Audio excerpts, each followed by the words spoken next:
देख रहे हैं डिजिटल नेताजी।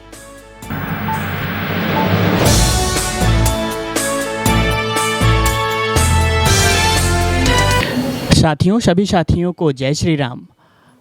अयोध्या जिनका धाम है, श्री राम जिनका नाम है, ऐसे प्रभु श्री राम के, मर्यादा पुरुषोत्तम प्रभु श्री राम के चरणों में मेरा प्रणाम है। आप सबको मालूम है कि आज पूरा देश सनातन संस्कृति के महापर्व श्री रामनवमी का पर्व मना रहा है और आज टीम डिजिटल नेताजी आ गई है आपको ऐसे महारथी से आपका परिचय करवाने जो एक तंत्राचार्य हैं, स्पिरिचुअल हीलर हैं और डॉक्टर भी हैं। आप सब ने कहीं ना कहीं उनका नाम सुना होगा क्योंकि जब हमारी टीम यहाँ पर आई तो यहाँ पर हमने देखा कि तमाम सारे भक्तगण बैठे हुए हैं यहाँ पर, गुरु जी से कुछ सीख रहे हैं, हवन भी चल रहा है, पूजा पाठ भी हो रहा है और भगवान मर्यादा पुरुषोत्तम श्री राम का जन्मदिन भी मनाया जा रहा है बड़े हर्षोल्लास के साथ। बहुत सारे सर्टिफिकेट यहाँ पर दीवार पर लगे हैं, अभी हम आपको दिखाएंगे भी। World book of record, world record जैसे तमाम सारे सम्मानों से गुरुदेव को सम्मानित किया गया है और गुरुदेव का नाम है पंडित गणेश दुबे जी। आप सब ने कहीं ना कहीं देखा जरूर होगा, लेकिन आज आपको हम रूबरू करवाएंगे। गुरुजी सादर प्रणाम, आपका बहुत बहुत स्वागत है हमारे चैनल पर। दर्शक जितने भी देख रहे हैं, देखिए ये जो हमारी सनातन संस्कृति है, ये एक ऐसी संस्कृति है, गोस्वामी तुलसीदास जी ने हमारे हनुमान चालीसा में कह दिया था, युग सहस्त्र योजन पर भानु लीले उताई मधुर फल जानू।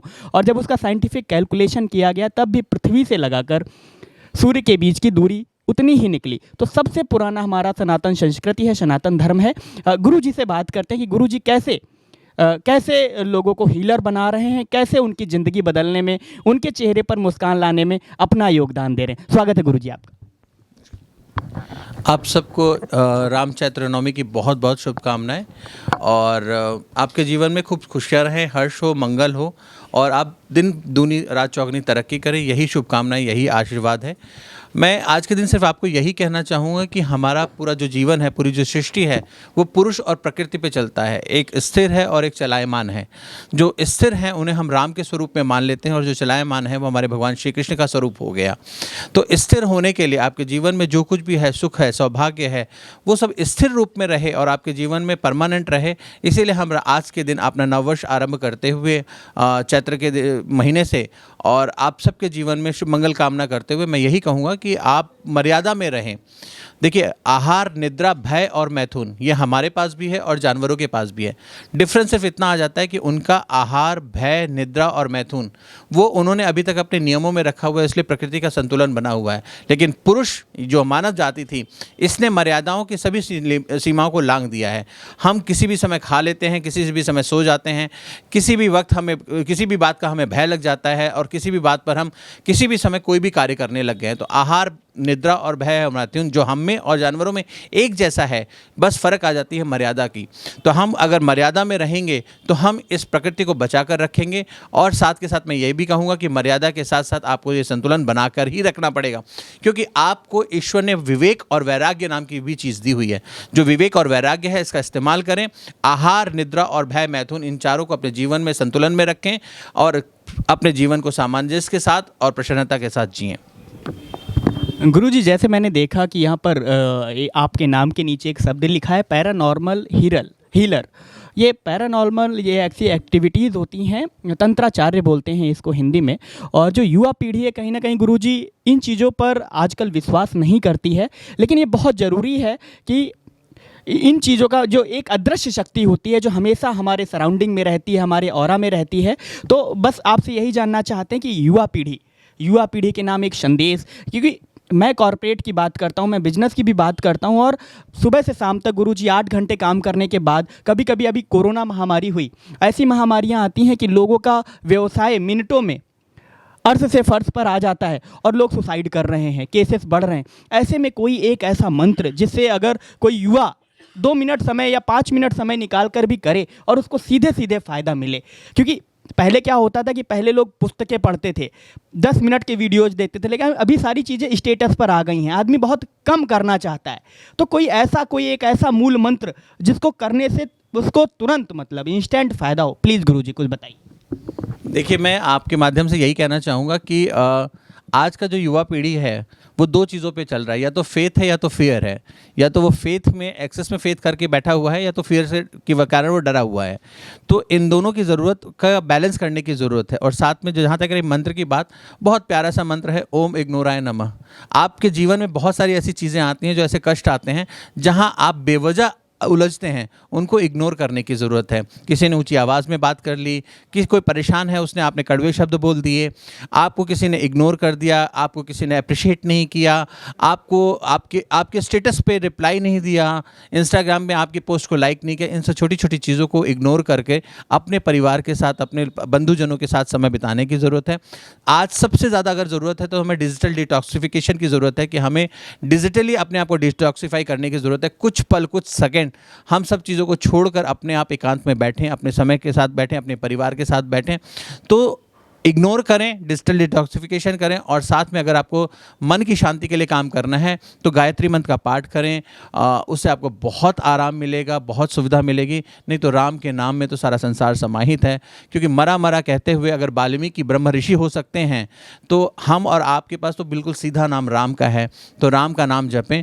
और कहावत भी है कि आपके जीवन में जब भी सुख आए, दुख आए, तो आप परिस्थितियों के साथ तालमेल करके आवश्यकताओं में कमी करें, और जिस विधि, जिस प्रकार से ईश्वर रखना चाहे उसमें आप प्रसन्न रहें, तो आपके जीवन में सुखियाँ आएंगी। तो मैं कंक्लूज़न में यही कहूँगा कि छोटी बातों को इग्नोर करें, फेथ और फियर का बैलेंस बनाएं, और जीवन में प्रसन्नता के साथ रहें। जाहि विधि राखे राम ताहि विधि रहिए, सीताराम सीताराम सीताराम कहिए। एक संस्कृत में महाराज जी कहा गया है, अयम निजा परोवेति गणना लघुचेत साम उदार चरिता नाम तु वसुधैव कुटुंबकम। और आज भारत G20 की अध्यक्षता कर रहा है। WHO में जब वैश्विक कोरोना महामारी थी, तब भारत ने WHO की भी अध्यक्षता करी। और ऐसे में जब कोरोना आया, तब लोगों को एक चीज़ पता चली वहाँ पर कि सिर्फ दवा से काम नहीं चलता है, दुआ भी बहुत ज़रूरी होती है।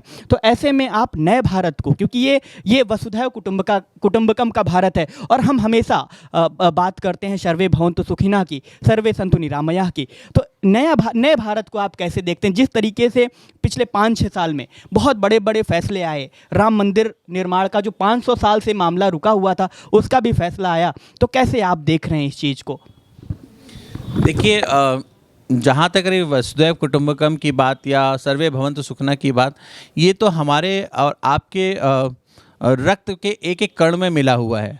आज लोग CSR की बात करते हैं, सोशल रिस्पॉन्सिबिलिटीज़ की बात करते हैं, चैरिटीज़ की बात करते हैं, लेकिन अगर देखिए हमारे पूर्वज, जो हमारे बड़े बुजुर्ग थे, वो गांव में कुआं बनवाते थे, धर्मशालाएं बनवाते थे, वृक्ष लगाते थे। वृक्ष लगाने से बड़ा कोई भी परोपकार नहीं हो सकता था, क्योंकि आज भी वो फल हमें ही दे रहे हैं, छांव दे रहे हैं। तो हमें ये बात को समझना पड़ेगा, ये जो पूरी प्रकृति है, इसके बैलेंस को बनाएं, और छोटे छोटे कॉन्ट्रीब्यूशंस के साथ भी अगर हम काम करेंगे तो हमारा जीवन सुरक्षित और हो जाएगा। और जहाँ तक रही कि विश्व गुरु बनने की बात, हम पहले भी थे, आज भी हैं और आगे भी रहेंगे। बाकी जहाँ तक रही तार्किक और कुतार्किक बुद्धि की बात, जो कुकर्मी लोग हैं उनको ये बातें समझ में नहीं आएंगी। देखिए, राम के युग में भी रावण थे और कृष्ण के युग में भी कंस थे। तो आज भी ऐसे अधर्मी और कुकर्मी लोग हैं जो विषय भक्तों से लोगों को भटकाते हैं। आज हमारे समाज में जो लीडिंग इंडस्ट्री होनी चाहिए थी, वो एजुकेशन होनी चाहिए थी, वो हेल्थ होनी चाहिए थी, वो सिक्योरिटी होनी चाहिए थी, अच्छे भविष्य के लिए कामना होनी चाहिए थी। पर आप अगर देखें, अगर आप इंडेक्स उठाकर देखें या हार्वर्ड यूनिवर्सिटी का रिसर्च उठाकर देखें, तो आपको जो टॉप के इंडस्ट्रीज मिलेंगी, वो टेररिज्म मिलेगी, ड्रग्स मिलेगा और पोर्नोग्राफी मिलेगी। तो इसका मतलब है कि भविष्य कहाँ जा रहा है, उसको अभी करेक्शन करने की ज़रूरत है। हमें अपने यहाँ कल्चर और एग्रीकल्चर बढ़ाने की ज़रूरत है, वरना हमारे वल्चर बहुत हो जाएंगे। तो इमीडिएट करेक्शंस की ज़रूरत है, इमीडिएटली सुधार की ज़रूरत है, और वन स्टेप एट टाइम, एक कदम आप सही वक्त पर उठा लें और आपके जीवन में परिवर्तन आ जाएगा। गुरुजी ने आज के इस इंटरव्यू में 2 बातें बहुत ज़रूरी बताई कि एक कल्चर और एग्रीकल्चर, इन दोनों को बढ़ाने की ज़रूरत है। दूसरा, उन्होंने बताया कि जो मूल मंत्र है ओम इग्नोराय नमः, इसका आप जाप करें, इग्नोर करें लोगों को और अपने काम पर ध्यान दें। एक कहावत कही गई है कि वृक्ष कबहु न फल बखे, नदी न संचय नीर, परमार्थ के कार्य साधुन धरा शरीर। तो ये परमार्थ का कार्य है, और इसके लिए डॉक्टर गणेश जी कई वर्षों से लगातार प्रयासशील हैं और हजारों लोगों की ज़िंदगी बदलने में अपना योगदान दे चुके हैं। सनातन संस्कृति की ध्वजा, उसकी पताका को वैश्विक स्तर पर फहरा रहे हैं। World book of world record जैसे तमाम सारे सैकड़ों सम्मानों से सम्मानित हैं। आपको बहुत बहुत धन्यवाद गुरुजी, बहुत बहुत धन्यवाद। आप देख रहे हैं डिजिटल नेताजी। हैं।